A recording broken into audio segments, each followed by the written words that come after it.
Hello, boys. This book is called Miss Rumphius. Can you say that once with me? Rumphius. Story and pictures by Barbara Cooney. I don't know if you recognize the name Barbara Cooney, but she has a lot of books she's written for children. And these flowers, these are like some of my favorite flowers. But they don't really grow where I live.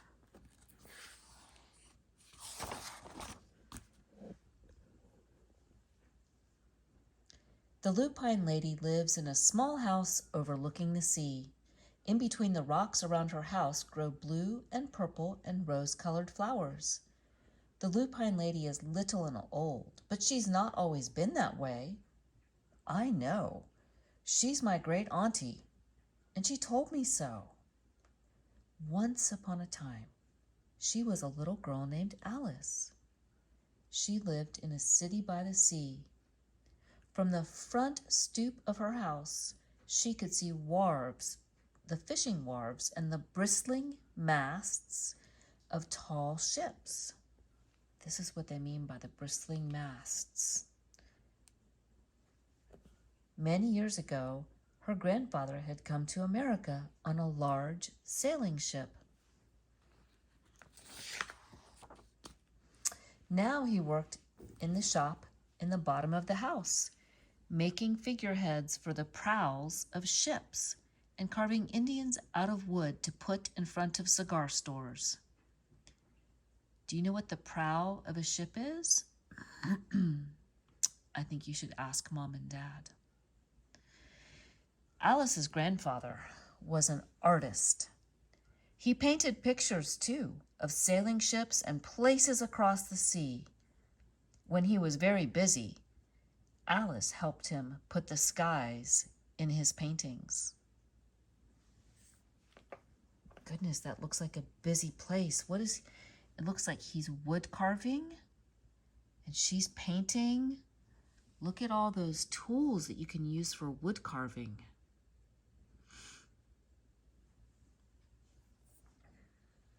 Beautiful paintings.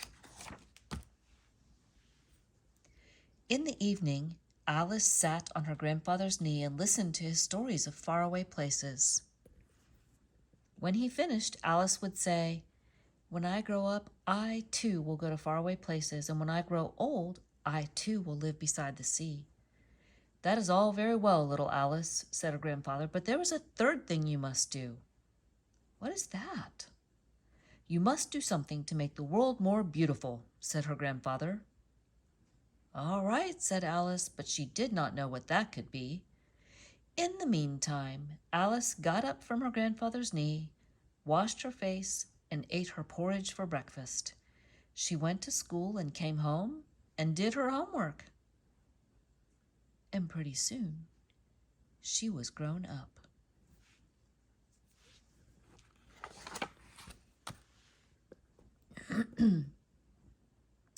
Then my great aunt Alice set out to do the 3 things she told her grandfather she was going to do. She left home and went to live in another city far from the sea and the salt air. There she worked in a library, dusting books and keeping them from getting mixed up, and helping people find the ones they wanted. Some of the books told her about faraway places. People called her Miss Rumphius now.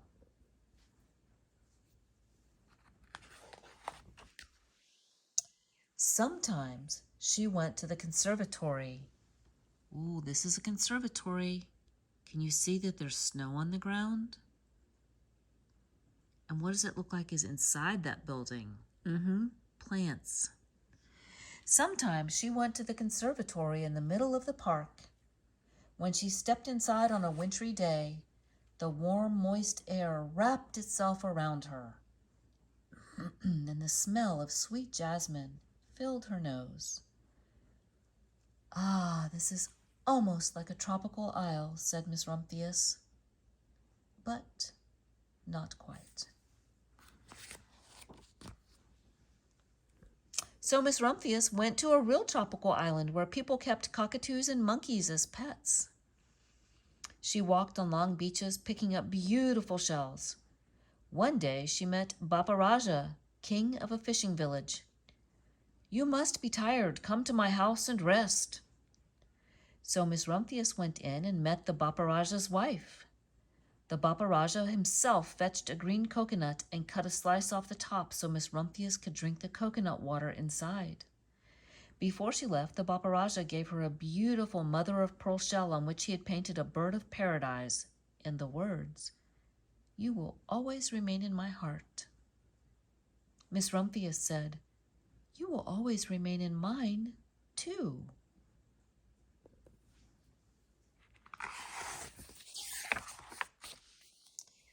My great aunt, Miss Alice Rumphius, climbed tall mountains where the snow never melted. She went through jungles and across deserts. She saw lions playing and kangaroos jumping, and everywhere she made friends she would never forget. Finally, she came to the land of the lotus eaters, and there, getting off a camel, she hurt her back. "Oh, what a foolish thing to do," said Miss Rumphius. "Well, I have certainly seen faraway places. Maybe it is time to find my place by the sea." And it was, and she did. From the porch of her new house, Miss Rumphius watched the sun come up. She watched it cross the heavens and sparkle on the water, and she saw it set in glory in the evenings. She started a little garden among the rocks that surrounded her house, and she planted a few flower seeds in the stony ground. Miss Rumphius was almost perfectly happy. But there's still one more thing I have to do. I have to do something to make the world more beautiful. But what? She thought. "The world is already pretty nice," she said, looking out over the ocean.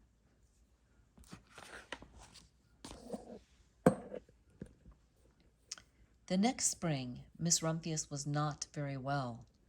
Her back was bothering her again, and she had to stay in bed most of the time.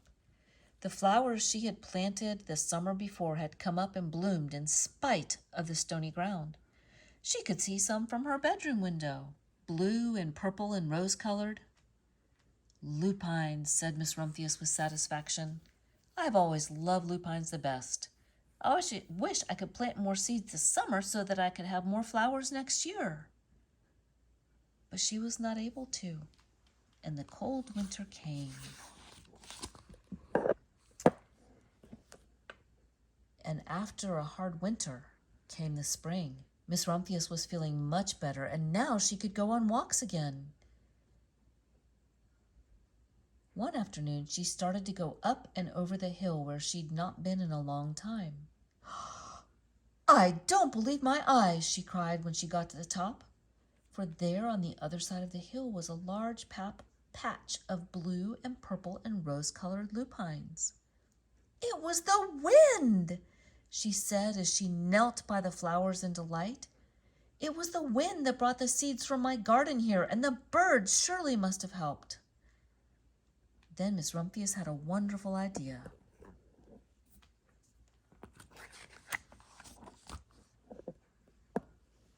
She hurried home and got out her seed catalogs. She sent off to the very best seed house for 5 bushels of lupine seeds. All that summer, Miss Rumphius, her pockets full of seeds, wandered over fields and headlands, sowing lupines. Now, that doesn't mean sewing like you would sew some fabric. This means sewing like a farmer would sow. So you can see her walking along, and she's picking up seeds and throwing them out into the grass. That's called sowing, S-O-W-I-N-G. She scattered seeds along the highways and down the country lanes. She flung handfuls of them around the schoolhouse and the back of the church. She tossed them into the hollows and along stone walls. Her back did not hurt her at all anymore. Now some people call her that crazy old lady. The next spring, there were lupines everywhere. Fields and hillsides were covered with blue and purple and rose-colored flowers.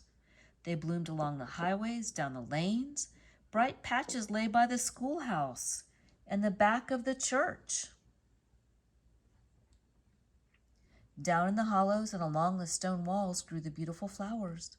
Miss Rumphius had done the third and most difficult thing of all. Oops, sorry about that. My great Aunt Alice, Miss Rumphius, is now very old. Her hair is very white. Now they call her the Lupine Lady.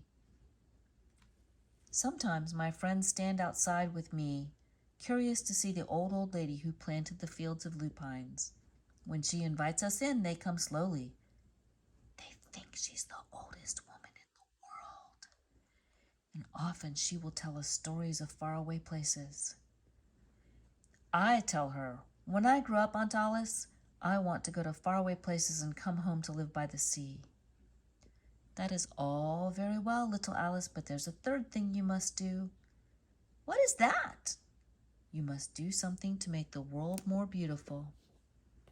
All right, I say. But I do not yet know what that can be.